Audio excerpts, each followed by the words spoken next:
नमस्ते दोस्तों, मेरा नाम पूजा है और मैं 24 साल की हूँ। मैं जयपुर की रहने वाली हूँ। मेरा परिवार बिल्कुल साधारण है। घर में मेरी माँ, छोटा भाई और मैं रहती हूँ। पिताजी का 3 साल पहले देहांत हो गया था, जिससे घर की सारी जिम्मेदारी माँ और मेरे कंधों पर आ गई थी। माँ एक छोटे से क्लिनिक में नर्स का काम करती है। उनकी कमाई से किसी तरह घर का खर्चा चल रहा था। मैंने 19 साल की उम्र में अपनी 12वीं पूरी कर ली थी और तब से ही कोई अच्छी नौकरी ढूंढ रही थी। कई जगह इंटरव्यू दिए, लेकिन कहीं भी सफलता नहीं मिली। कभी तनख्वाह कम होती तो कभी काम के घंटे ज्यादा। मुझे लगने लगा था कि शायद किस्मत ही मेरा साथ नहीं दे रही है। एक शाम की बात है, मैं शहर के दूसरे छोर में एक इंटरव्यू देकर लौट रही थी। इंटरव्यू में फिर से नाकामयाबी मिली थी। दिल टूटा हुआ था। बस स्टॉप पर खड़ी थी। शाम के 6 बजे बज रहे थे। आसमान में बादल छाए हुए थे और बारिश होने वाली थी। बसें आ तो रही थी, लेकिन इतनी भरी हुई थी कि चढ़ना नामुमकिन था। अचानक एक सफेद रंग की कार मेरे सामने रुकी। शीशा नीचे हुआ और अंदर से एक सज्जन व्यक्ति ने पूछा, "कहाँ जाना है?" "काफी देर से खड़ी देख रहा हूँ आपको।" मैंने हिचकिचाते हुए जवाब दिया, "नहीं, मैं बस का इंतजार कर रही हूँ।" वह बोले, "इतनी भीड़ में बस मिलना मुश्किल है। मैं वैजंतपुरा की तरफ जा रहा हूँ।" "उधर ही जाना है क्या?" उन्होंने पूछा। मैंने सोचा, अब बारिश भी शुरू हो गई है। बस मिलने के चांस कम है और घर भी दूर है। थोड़ी देर सोचने के बाद मैंने कहा, "हाँ, मुझे वैजंतपुरा के पास ही जाना है। अगर आपको कोई दिक्कत ना हो तो बिल्कुल नहीं आ जाइए।" उन्होंने मुस्कुराते हुए कहा। मैं पीछे की सीट पर बैठ गई। वे मुझसे बात करने लगे और बोले, "आप क्या करती हैं?" मैंने बोला, "अभी कुछ खास नहीं, नौकरी की तलाश कर रही हूँ। आज भी एक इंटरव्यू देकर आ रही हूँ।" "और कैसा रहा इंटरव्यू?" उन्होंने पूछा। मैं बोली, "अच्छा नहीं रहा," क्योंकि वे बोल रहे थे कि अनुभव की कमी है। फिर वे बोले, "ओ, ये तो हर नए उम्मीदवार की समस्या होती है। अनुभव कहाँ से लाए, जब कोई काम ही ना दे?" रास्ते भर हम बातें करते रहे। मैंने उन्हें अपने परिवार के बारे में बताया, अपनी पढ़ाई के बारे में, और ये भी कि कैसे मुझे नौकरी की सख्त जरूरत है। उन्होंने ध्यान से सुना और मेरी बात समझी। जब मेरा घर आया, मैंने उन्हें रुकने के लिए कहा। उतरते समय मैंने धन्यवाद दिया।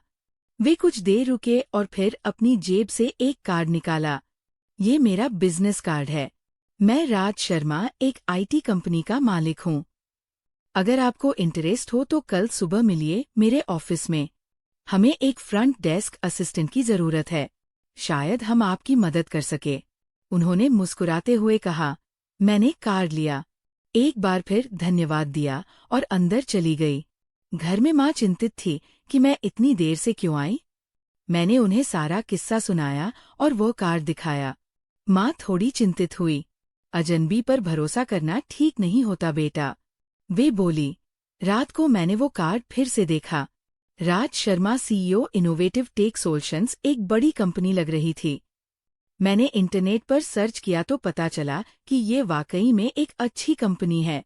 मैंने तय किया कि अगले दिन जाकर देखूंगी। क्या पता किस्मत साथ दे जाए। अगली सुबह मैंने अपने सबसे अच्छे कपड़े पहने, थोड़ा मेकअप किया और ऑफिस के लिए निकल पड़ी। कार्ड पर जो पता था वहां पहुंची तो मैं हैरान रह गई। एक बहुत ही बड़ी और शानदार इमारत थी।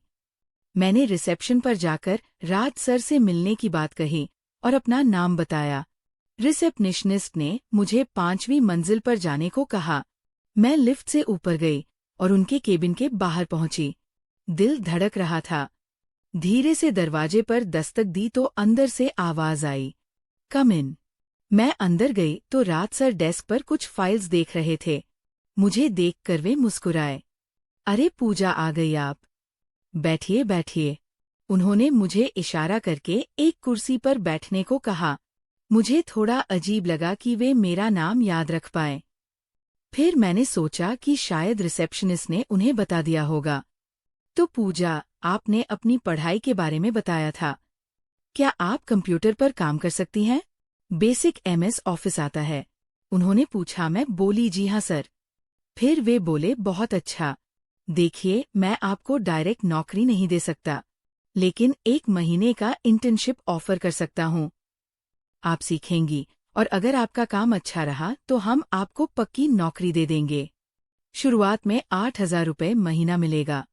क्या यह आपको मंजूर है? उन्होंने प्रस्ताव रखा। मेरी आंखों में चमक आ गई। ये मेरे लिए एक सुनहरा मौका था। जी सर, मुझे ये बिल्कुल मंजूर है, मैंने उत्साहित होकर कहा। ठीक है, फिर कल से शुरू कर दीजिए। सुबह 9 बजे आ जाइएगा। हमारी HR रमा मैडम आपको सब कुछ समझा देंगी। उन्होंने कहा। मैं बहुत खुश थी। इतने दिनों की मेहनत के बाद आखिरकार कुछ तो मिला था। मैंने उनका धन्यवाद किया और घर लौट गई। घर पहुंचकर मैंने माँ को ये खुशखबरी सुनाई। वे भी बहुत खुश हुई। अगले दिन से मेरी नई जिंदगी शुरू हो गई। HR रमा मैडम ने मुझे सब कुछ समझाया। ऑफिस के नियम, मेरे काम के घंटे और मेरे कर्तव्य। मेरा काम ज्यादातर फ्रंट डेस्क पर फोन कॉल्स हैंडल करना, विजिटर्स को रिसीव करना और छोटे मोटे पेपर वर्क में मदद करना था। धीरे धीरे समय बीतता गया। 1 महीने में मैंने काफी कुछ सीख लिया था। राज सर कभी कभी मेरे काम की तारीफ भी करते थे, जिससे मेरा आत्मविश्वास बढ़ता था।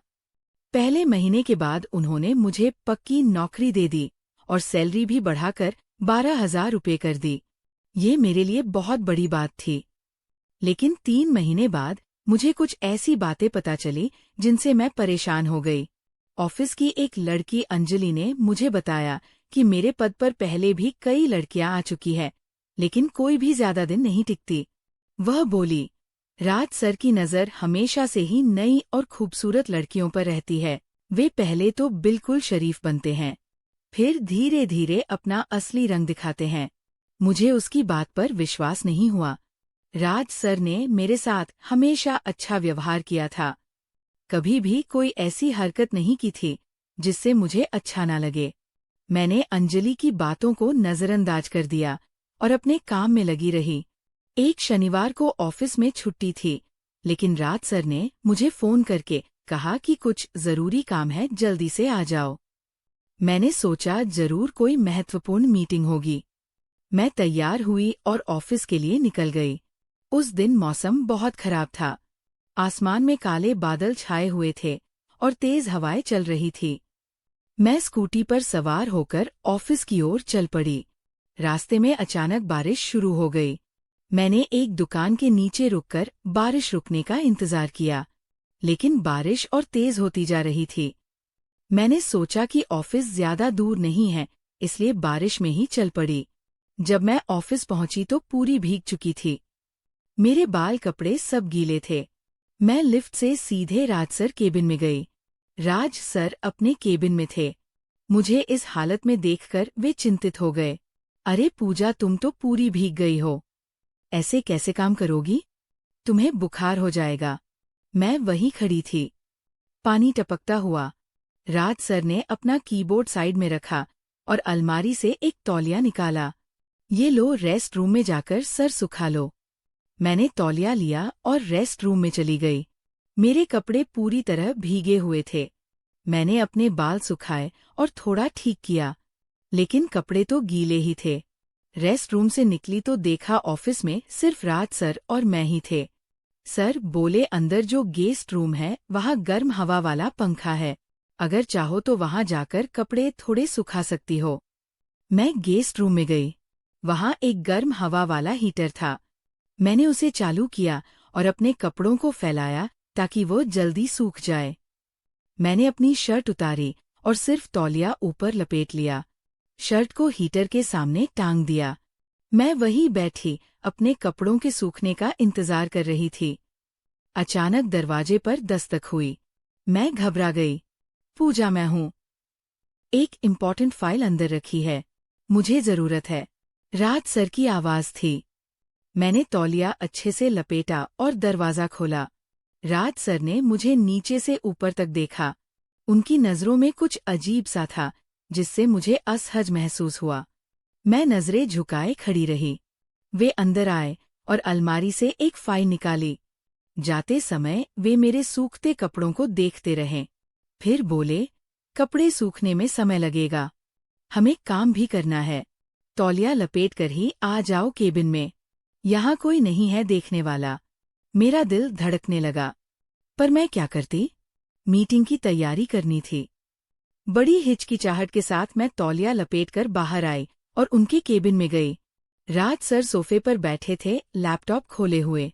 उन्होंने बिना मेरी तरफ देखे कहा, इधर आओ और बैठ जाओ, हमें प्रेजेंटेशन बनाना है।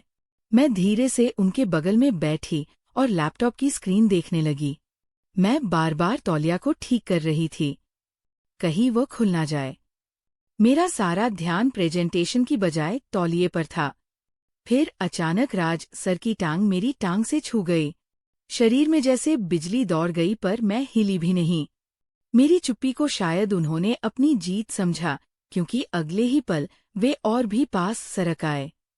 मेरे अंदर एक अजीब सा कंपन होने लगा, डर, बेचैनी और कुछ अनजाना सा एहसास जिसे मैं समझ नहीं पा रही थी। करीब आधे घंटे तक प्रेजेंटेशन पर काम करने के बाद राज सर ने अपना लैपटॉप बंद किया और मुस्कुराते हुए कहा, आज तो सिर्फ हम ही हैं कंपनी में। कुछ पीने का मन है, क्यों ना तुम कैंटीन से कॉफी बना लाओ। मैं तुरंत उठ गई और कैंटीन की ओर चल दी। अपने दिमाग में उथल पुथल को शांत करने की कोशिश कर रही थी। कॉफी बनाते समय मेरे हाथ कांप रहे थे। बार बार अंजलि की कई बातें याद आ रही थी। जब मैं कॉफी लेकर केबिन में वापस पहुंची तो वहां कोई नहीं था। कॉफी मग टेबल पर रखकर मैंने इधर-उधर देखा। तभी मेरी नज़र अंदर के गेस्ट रूम की ओर गई। मैं गेस्ट रूम की ओर बढ़ी, जहां मैंने अपने कपड़े सूखने के लिए रखे थे। दरवाज़ा थोड़ा खुला था। जैसे ही मैंने अंदर झांका, मैं हैरान रह गई।